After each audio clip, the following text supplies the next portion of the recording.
وسلم اپنے گھر والوں کو صدقے کی بڑی ترغیب دیا کرتے. حضرت عائشہ فرماتی اچھا حضور علیہ الصلوۃ والسلام کے گھروں میں کوئی زیادہ خوشحالی نہیں تھی. آدمی سوچتا یار صدقہ تو خوشحال لوگ دیتے ہیں, ہاں بہت بڑا خوشحال ہو. نا بھائی, آپ علیہ الصلوۃ والسلام فرما رہے عائشہ اگر آدھی کھجور بھی صدقہ دے دے یہ بھی جہنم کی آگ میں رکاوٹ بن جایا کرتی ہے. آدھی کھجور صدقہ دے. آپ علیہ الصلوۃ والسلام نے اپنے ازواج کو صدقے پہ ڈالا, سخاوت کا مزاج بنایا, دینے کی طبیعت بنائی, دو دینے کا مزاج بنایا.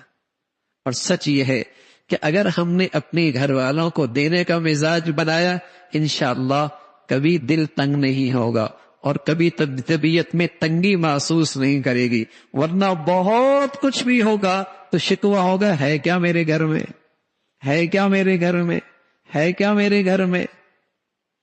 اور اگر اس کا مزاج بنا دیا دینے کا, اللہ اس کے دل کو غنی کر دے گا, اس کے دل کو کھول دے گا. کبھی اس کی زبان پہ شکوے نہیں ہوں گے تنگی کے. تو رسول اللہ حالانکہ عائشہ فرماتی ہے رضی اللہ تعالیٰ عنہ کہ ہمارے گھر میں بس اوقات 2 مہینے 2 چاند ہم دیکھ لیا کرتے تھے, آگ نہیں جلا کرتی تھی. 2 سردار چیزوں پہ ہمارا گزارا ہوتا تھا, کھانے کی چیز میں کھجور, پینے کی چیز میں پانی, ہمارا اسی پر گزارا ہوا کرتا. لیکن رسول اللہ صلی اللہ علیہ وسلم کیا دے رہے, صدقہ دے دو.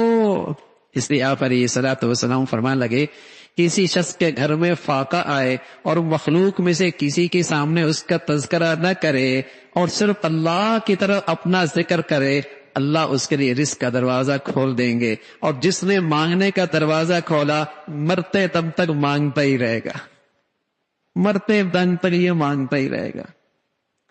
تو دینے کا مزاج بنایا. الید العلیٰ خیر من الید السفلیٰ, اوپر کا ہاتھ نیچے کے ہاتھ سے بہتر ہے.